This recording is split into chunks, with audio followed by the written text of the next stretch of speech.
Hello and welcome to Behind the Masc, a show where we talk about all things men. It's good to see you guys. Thank you so much for tuning in. Thank you so much for all the comments and everything that you guys have been giving towards this show. We really appreciate it. Keep them coming. Keep sharing. Keep talking about this, and we can make a difference to all the men out there. My name is Emmanuel G. I'm a relationship coach, and in studio with me is the man, Kevin G, our consulting psychologist, and Kaberia. This man is an author and a publisher, and I love some of the work that he has done. One day he told me that some deep stuff like, this is value-based conversation about masculinity. I was like, right, wherever, man. But gentlemen, it's good to see you back. How are you guys doing? I'm good. It's good to see you guys as well. Yeah. I hope you guys have been well. Oh man, I'm living, loving, and loving living. Amazing. Same for me. Yeah. Same today I wore I don't know if this is pink or peach. Yeah. I'm a dude, so I can be excused. There's a bit of purple, or I don't know. Anyway, what our people in studio will probably speak in our ears and tell us what color it is. Yeah. But I'm feeling peachy today. Yeah. I just felt like saying that. I feel peachy today. Yeah. Awesome. So today we're talking about a really cool topic, and that's navigating relationships, love relationships. Yeah. Gentlemen, are you ready? Yeah. We're going to talk about love. Yeah. What do men know about love? So we're going to talk about it, and we're going to talk it from the masculine angle. Yeah. And I'm super excited about this. Now, relationships, we'll all agree, are changing every single day. The dynamics are so crazy. Yeah. What our parents, our grandparents enjoyed, we are not enjoying the same thing. And there's so many dynamics today. So let's first talk about the issues that we're seeing in society. So for me, I will ask you, what are the common problems that, are faced, by couples that lead to breakdown in long-term relationships? What are you hearing? What are you seeing out there in society? Maybe we can start with you, Kaberia. Thank you. I'm really a hyper optimist, especially about relationships, but we can't be blind to, a lot of the issues that many couples face. A lot of relationships really struggle with understanding roles, really struggle with how a guy can deal with a wife or spouse who's earning more than he is. A lot of couples really have a lot of pressure, even externally, from if it's keeping up with the Joneses, if it's extended family, if it's a lot of meddling, that really changes the dynamic of the relationship between a man and his significant other.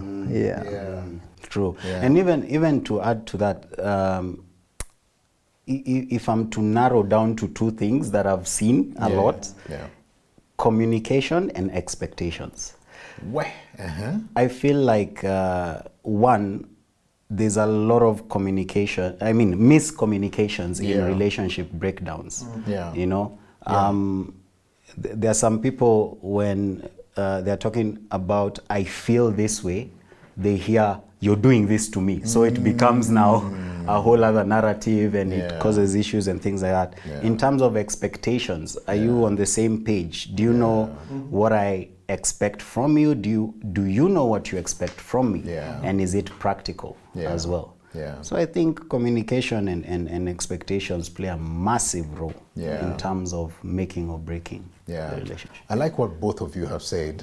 What I'm hearing, what I'm seeing also, within society is one, that communication based on the fact that the sexes are different, personalities are different, background is different. So guys are now bringing all this into this relationship with this person who's totally opposite, and they're trying to put a square peg in a round hole, and it's not working out. But one of the big things I think for me that I see, earlier I said our parents and our great grandparents enjoyed something totally different from us. What I feel is that for our great grandparents, they enjoyed a totally different era where they were intentionally raised to be a husband, intentionally raised to be a wife. Just think about it. We grew up in clans, especially if you're in an African setting. Right. Most tribes and most cultures grew up in clans. You know, so you grew up with your age mates. At every level, there was something that you do. Circumcision, hunting. We go here, we do that. You talk with the men. You become a Moran. Just at whatever culture it is, you had that. It was socialized. So we know this is who we are and our place in society. You know, for the woman, she knew that when I get up, you know, at an age, I get my bucket, I go to the river, I put it on my head, walk, I go cut firewood, I bring it, and the food is cooking. I know how to clean get my leaves, clean the compound. Then once you're done with that, you know, I go to the shamba, come back, cook for the men. You know, so roles were very defined. But for you and me, we were sent to school. That's it. Be a doctor. Be a doctor. Be a lawyer. Be a lawyer. Be accountant. Exactly. Don't fail exams. In fact, interactions, like you said earlier on when we were preparing for this, it was just like, umefanya homework. That was the extent. And then our parents, like, you know, all they were concerned about is the what do you call it, the results at the end of the term. Because don't waste my school fees. Don't waste my school fees. True. Very so true. I feel like for us, we've not been intentionally raised to be husbands, to be wives, or even intentionally raised to live within the home. So in today's world, we don't have that. We don't have that. It's almost like we are sent to school. And you know, go and do this. Whereas I guess it's such a capitalistic world. So we are sent to school and we are raised to be successful in the marketplace. You know, go be a doctor, go be a physician, go be a, you know, all these things. Go be an engineer, lawyer. You know, those big terms. I remember even for me, I wanted to be a pastor, and my parents were just like, hey, in whose house? Unajua wachungaji hawana pesa. So wakona njaa. You're right. So I couldn't even do what I wanted because, you know, they had an idea of what. And here's what's interesting. We spend 8 years, 4 years, maybe another 4 or 5, 3, depending on what it is that you take in a higher level education, all to do a career that will last. In today's day and age, it's even shorter lifespan, 10 years, 15 years. Yet, it's expected when we say I do, that it's till death. At least that's the vow. I hear people saying, till death do us part. And I'm like, what? Do you know what you're saying? You get? Huh? It's very true. I mean, before there was, you can say like a structure that people followed. Like, okay, men do this, women do this, right? And now those lines have been blurred. Gender roles are different now. You know, women are doing what typically would be traditionally men and vice versa. So it's reaching a point where now people are trying to figure out for themselves how to be in a relationship, because if the structure is different, the outcome is different, right? So there's a lot of trial and error even happening. Very true. If the structure is different, the outcome will be different. But we also struggle in figuring out what foundation are we building our relationship on. Are we going to build it on the basis of our faith? Or are we going to build it on the basis of our tradition? Where we come from, this is how we do things. It's expected of a woman 1, 2, 1, 2 like this. Or are we building it on the modern day shifting culture? Exactly. The patriarchy must die. Feminism is strong. What's the foundation we are building relationships on? Also really leads to a lot of the challenges guys are facing. And it's such a confusing place to be, because you don't know what to adopt. You know, the other day I remember I was telling some ladies that you'll be very surprised in 21st century that a man is actually super traditional and is looking for the traditional woman who will take care of him. Yes. Because that's what he saw in his mom, right? Yeah. But these ladies might be looking at their moms saying their moms never lived. Their moms were slaves. Yeah. Never pursued their dreams, never got the degrees they wanted. Yeah. They had to make sacrifices. They had to Exactly. vumilia. Yeah. Once that vumilia Yes. yeah, it's That a one is trigger. for raising hell. No, it's a trigger. And they're like me. Yeah. That's not happening. That's not my life. Yeah, yeah. Yeah, Like but people- also they've been empowered. Oh, You've of been course. educated. Yeah. You've been given tools. Yeah. So why not use them in the marketplace? Yeah. You know. So I don't even see why we are complaining about that. But anyway, we'll keep having this conversation. Yeah. But first of all, do couples nowadays have symbols or mentors who they can actually look up to, who actually show us a working, fantastic relationship? Like someone I can emulate and say, that one is for real couple goals, and not the couple goals you see on IG. Well, Michelle Obama, does that count? It counts. Yeah. Counts. I mean, to be honest, what they present to us, yeah.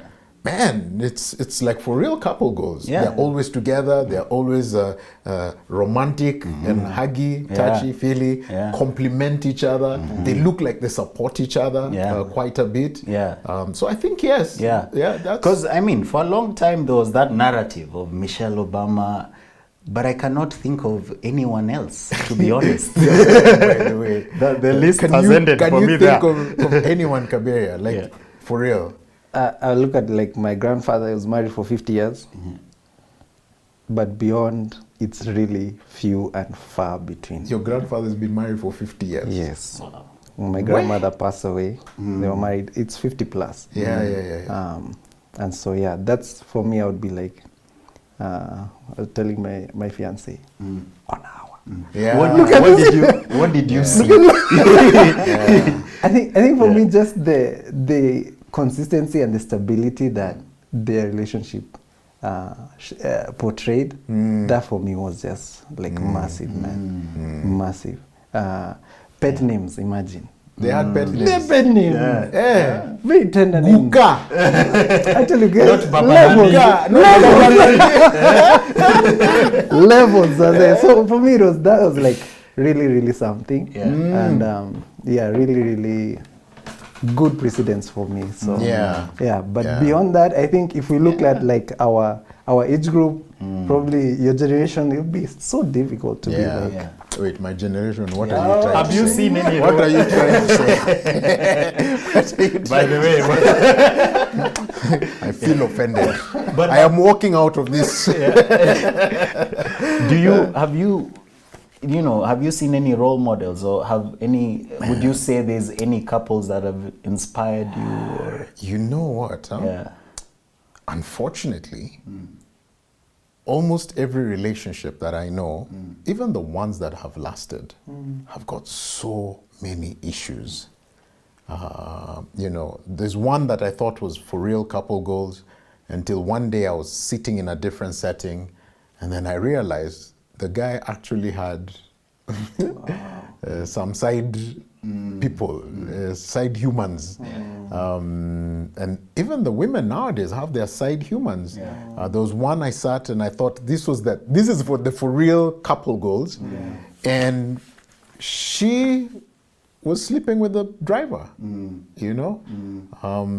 So I think there's so many issues. Oh, yeah. And unfortunately for us, this is what is being portrayed, painted. Yeah. And People show you what they want you to see. Yeah. Especially on IG. Yeah, of course. Yeah. Even Obama and Even Michelle, I'm Facebook. sure they're showing us what they want us to see. I know, right? There might be some issues in the banani.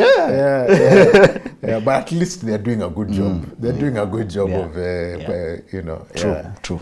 Awesome. And perhaps just as you move to the next, I think the other thing is like this idea of staying power, this idea of when things come up, when issues arise, even the way we deal with stuff, that usually compounds instead of tries to, like, you know, settle or resolve an issue. So, Yeah. really hard for us to look at like really outstanding couples and be like, Yeah. Awesome. Let's go back to something that you guys mentioned earlier on. There's a lot of changing roles. The man, his place feels like it has gone. His place is no longer there. Yeah. And that's because the woman now is doing his job. Yeah. So changing roles have definitely affected relationships. What's your thought on that? Well, definitely. Right now, there's certain men who, like, for example, when their partners are earning more than them, either their wife or their girlfriend or partner, it's triggering some feelings of inadequacy for certain men, right? Because they're those men who feel like the validation comes from them being financially at a higher level than their partner, or being able to provide financially or through their work, etc. Right? So now you're finding that when the woman is now doing that, and there's some men who maybe are not earning as much, or they're staying at home as well. There are some that are struggling with feelings of inadequacy, and as a result, it's becoming a recipe for more issues. But also, we can't say that that's the general narrative, because on the other side, you're finding that those men who are okay with it, you know, they're okay with staying at home, they're okay with earning less, you know, because some of them understand that being productive is more than being financially, providing that money or paying the rent. You know, being productive is, are you spending quality time with your kids? You know, are you helping, you know, your partner, etc. So definitely there are those two sides to it, where there's the feelings of inadequacy happening, and also there are those people who, you know, they're becoming self-aware. You know. Kabir? It's a wise man pointed this out to me. I had not noticed before. Nowadays, men are the ones who fetch water. You're the one who comes. The delivery guy brings that dispenser. You're the one who puts it. You're the one who fetch firewood. When the gas is empty, you're the one who delivers the gas. And he tells you, is that thing working? Then you make sure it's not going to blow up. You're the one who fetches firewood. Interesting switch. But then he also added something, as he said, in the boardroom, there's no male or female. And he would say, for a lady, which I believe is agreeable, if you're in that boardroom and all It's these gender guys, neutral. all these guys, they see the tea girl come and she puts the tea on that table, and they'll say, would you mind serving us? And he would say, yeah, you stand up, serve tea, sit down, sip the tea, and tell them the tea is very good, gentlemen. Because here, everybody's equal. There's no neutral. But if you're going to bring that now into the homestead, into the family setting, then it gets a bit more complicated. Because we still have an expectation, despite the roles changing, there's still an expectation. Who's supposed to lead? Who's supposed to nurture? Who is, in a sense, submitting to who? And how are we going to do that? So that dynamic is what I think this tension of roles is really stretching between, are we holding the traditional, or are we embracing the modern? What do we lose if we let go of one? I have a question. Does it have to be one leader? You know what I mean? You know, and I think, let me answer that one. Good question. I think it has to be one leader, and I'll tell you why. I believe every organization has the ultimate, this is the buck stops with this person. And I subscribe to Christianity. So they say the husband is the head of the wife. But this is not necessarily to say that the wife is somebody we step on. And I think my wife, I think is equal to me. I think she has gifts and strengths that I don't have. I think she has many insights and strategies that I will never possess, because those are the, she's been exposed to different things, different education than I have. So she will have all these strengths. Right. I think for me to be a good leader is to be able to even empower her, to be because the truth is, at the end of the day, who does it benefit? True. It's for the greater good of the family. All right? I need to stop being insecure about her strengths. And for me, I fan that flame. Like I am her cheerleader. Guys, if I have to do Sijui spirit fingers and Sijui throw my hands up, I will do that as long as she is successful. Because if she's successful, then I am successful. You're a team. We are a team, you see? And a good leader is able to pick the strengths of the people around them. I'm not intimidated.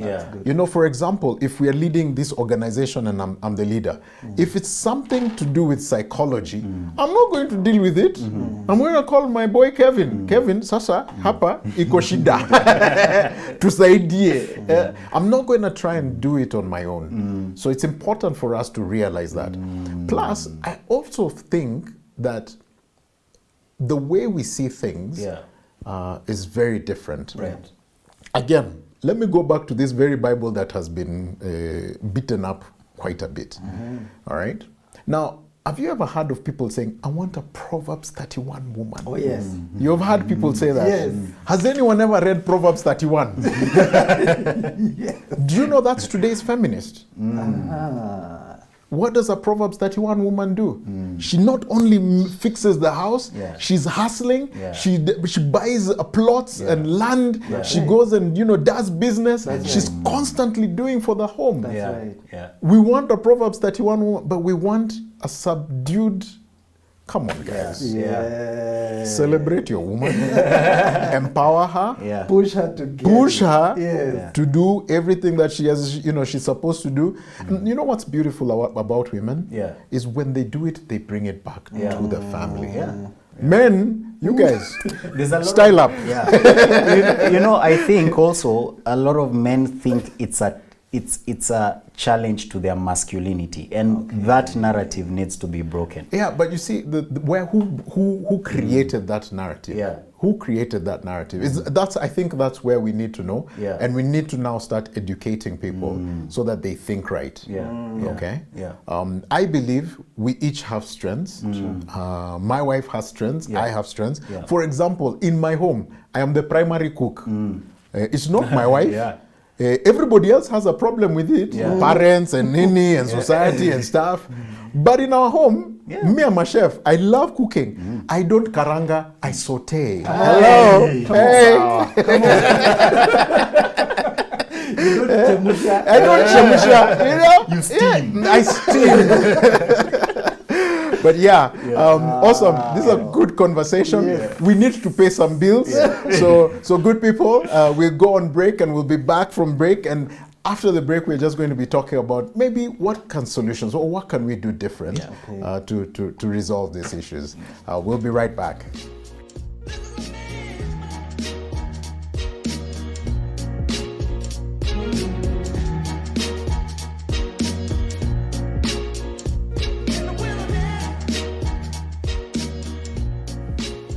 Hey, welcome back to the program. If you're tuned in, you're watching Behind the Masc, and it's a show where we talk about all things men. And today we are talking about lasting power in relationships.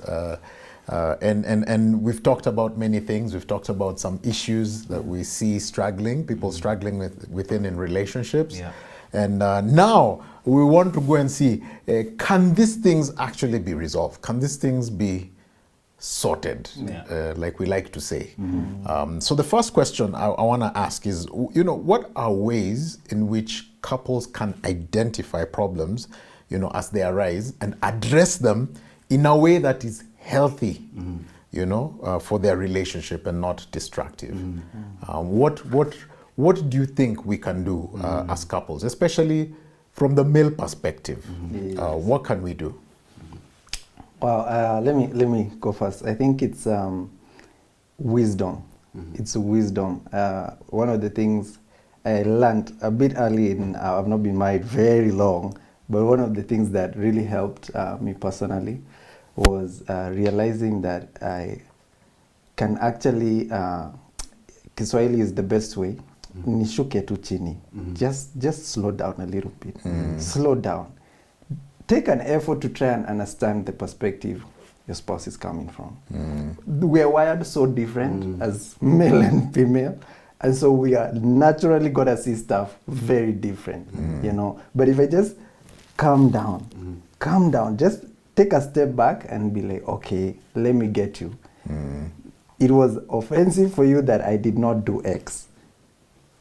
Help me get that a little bit. And that would help at least, because the way we'll communicate as guys and girls is different. You notice we talked about, like, a lady will say, I feel. But we don't get that. The guy is hearing, you're doing this Exactly. to me. And that's a communication breakdown. It's a breakdown, you know. And so it's an effort for me to, like, take it easy. Let me try getting to a space. Okay, what does that feeling mean? What does that point towards? And then maybe I can find some a compromise somewhere in between there. So that's one of the things that I've learned personally. Can I just tell you, that's one of the most powerful things.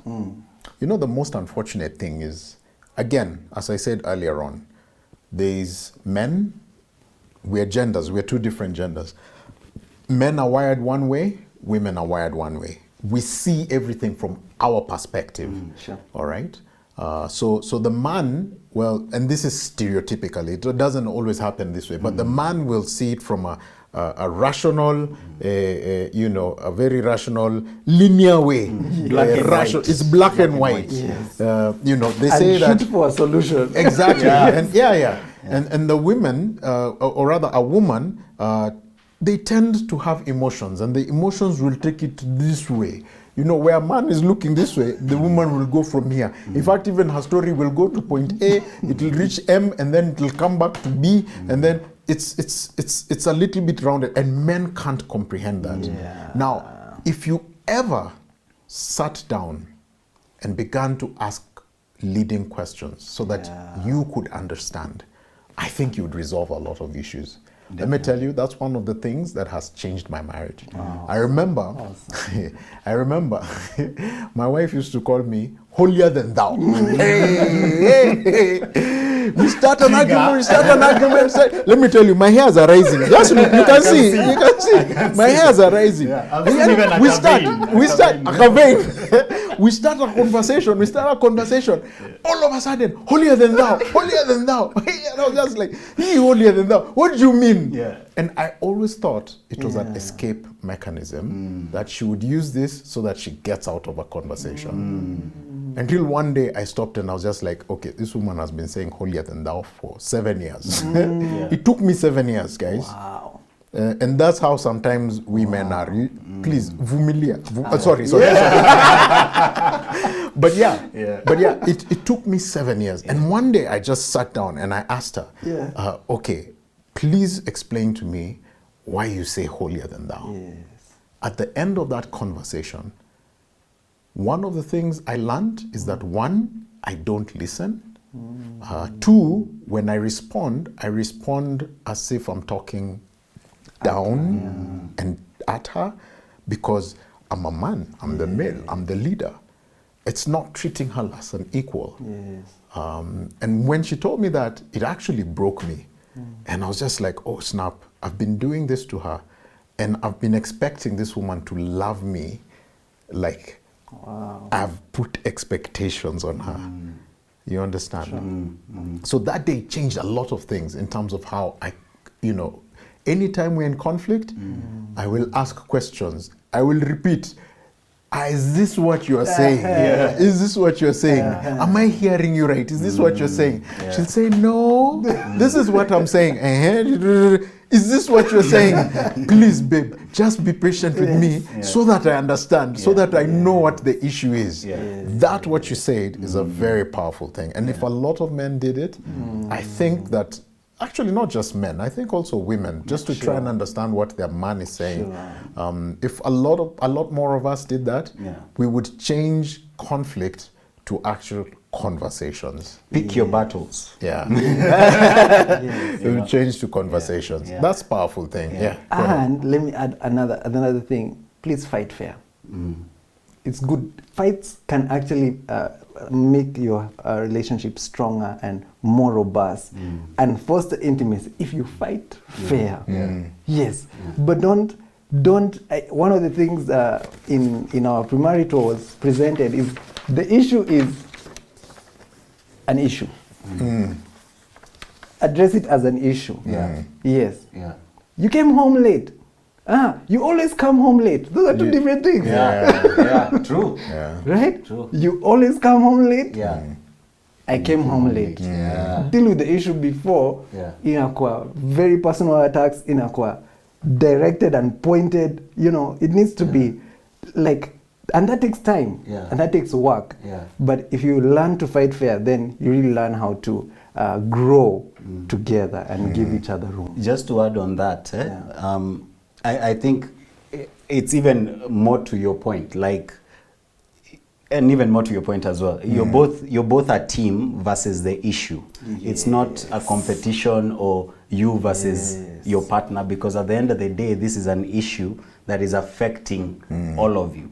So if you're competing with one another, like, oh, I feel this way, no, I feel this way, and it's there's nothing being resolved there. But if it's us versus the issue, and also learning how to communicate with one another, you know, I think those two can help and go a long way in terms of resolving. I agree with you guys. Today is story day. Today I want to tell stories. Story guy. I guess this topic is passionate to me. So one day I'm watching Liverpool play. Go Reds! Woo! So I'm watching Liverpool play, and this was before we got good coaches in the days that we were struggling. So we had come number 11. So it's even after Benitez. So it was after Benitez where things were bad.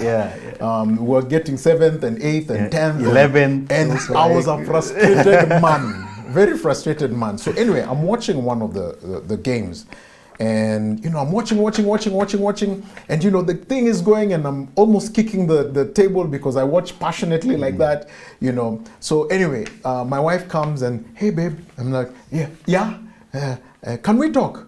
I was like, yeah, come. Of course, anytime I say that when I'm watching football, I'm not listening. I do not know why she was. But anyway, this day she comes, she does that. So anyway, so yesterday, we went to Akina Nani's home. Yeah. Do you remember when we were talking? Yeah. Hey, babe, you made this joke. I was like, it was funny. Hey, but babe, that really embarrassed me. It made me feel this way. I was like, Aki, babe, no, I didn't mean that. And we actually resolved the issue. So you see what she did? She did not come at me when we were younger, you always, you never, you did this. You get. And the moment she says that, the first thing I do is defense. And then if I'm a fighter, I'm on fighter mode. You get. So that day, I remember sitting back and I was just like, who are you and what have you done with honey? But you mean this? We've concluded and we're okay. I know. And we had we hugged it out.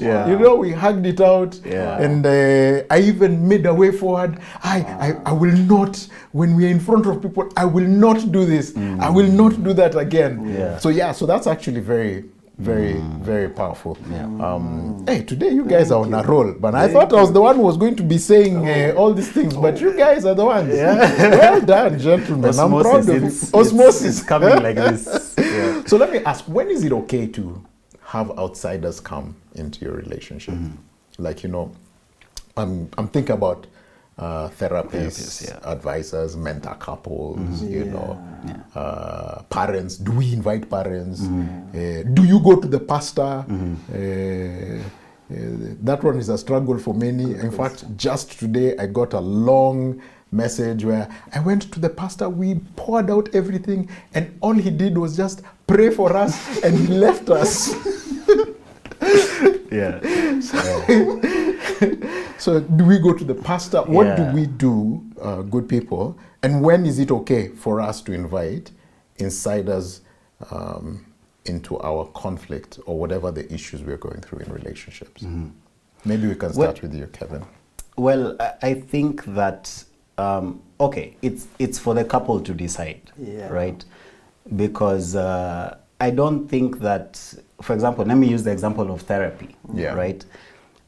I don't think that everyone every couple needs couples therapy, but I think every couple can benefit from couples therapy. Yeah.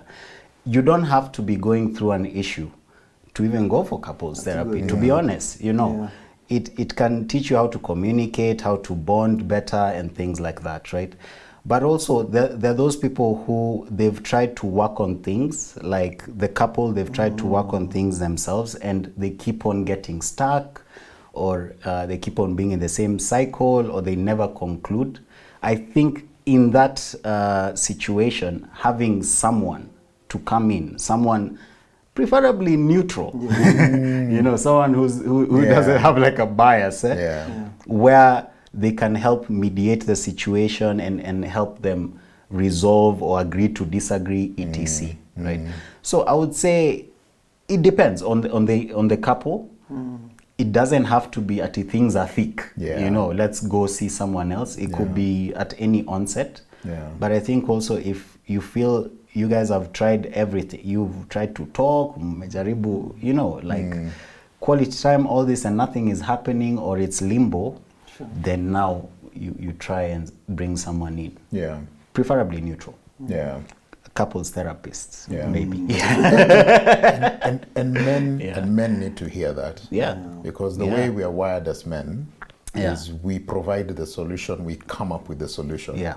And unfortunately, we kill ourselves. Oh, definitely. To get that solution. Definitely. Yet, if we asked somebody, it could have been resolved a long time ago. Yeah, we can't have all the answers. You know? And even solutions. Sometimes there's some situations that may not need an immediate solution like that. You know? So, true.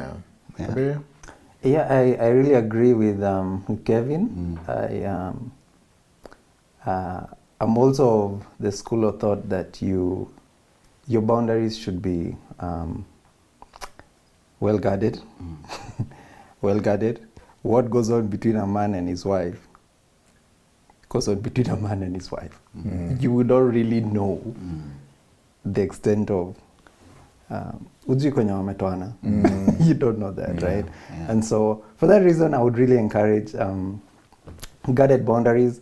You'll find women are they readily speak, especially when they're going through things, and that helps them. But at times that can be more damaging to issues that are going on inside the institution. So the position I also advocate for a bit and in regulation is have a couple that you can do life together with. That you can actually trust, that are grounded.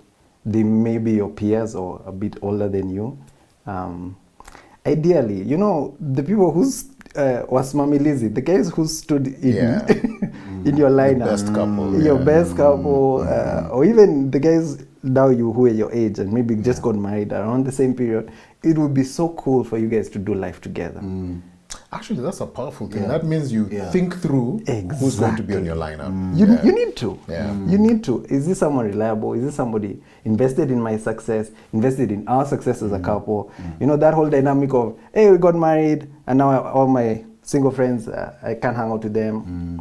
Or those guys got married, I'm single, I can't even hang out with those guys because single people corrupt married guys. Just a lot of jargon, you know. But the truth is, we can actually really benefit from doing it together. Yeah. And that model worked because as the traditional setup, it was because of the support, it was because of community that it was easier. Yeah, it wasn't that there were no issues, it was made a bit easier. And even there can be that accountability partnership, you know, like where as couples, you know, mnasaidiana, you hold each other accountable as well, you know. So one of the things I try to push for when I'm taking people through premarital counseling is I like putting people in groups, preferably not too large, just groups of 4 or 5 couples. And I take them through that premarital. So what that does is they open up in front of each other. So they learn a lot about each other. But second of all, they're learning similar values with each other. You know, as they learn the similar values, then it is easy to go to this person and say, hey, today, hey, mama, she did A, B, C, D. Then you can tell me, but boss, this is what we learned. You need to shape up. And I'll be like, why did I even go to this guy? Accountability. You get accountability. So you guys both mentioned that. So I think it's something powerful.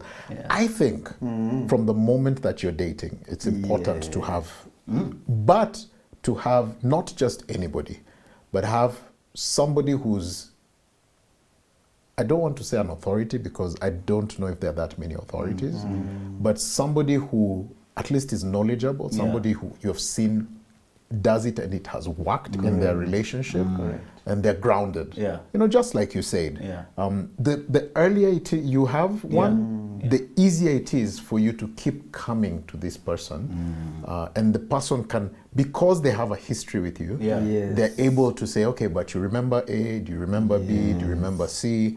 The biggest struggle I have is people are coming to the counseling room for couples therapy when it's too late. As in they've really damaged each other.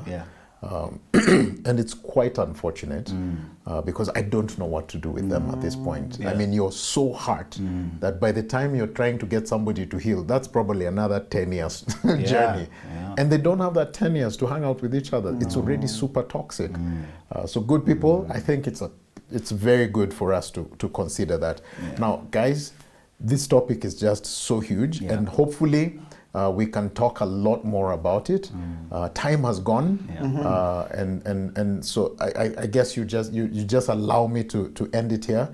Good people, thank you so much for tuning in. I think we're going to try. I'm going to talk to our director, and I'm looking at them right now, like I'm pointing fingers in their direction. That we can talk about relationships for a while, so maybe a couple more episodes, and then just hash this out. I think it's a very core thing in society, and it's the foundation of society. So true. It's a huge aspect of life.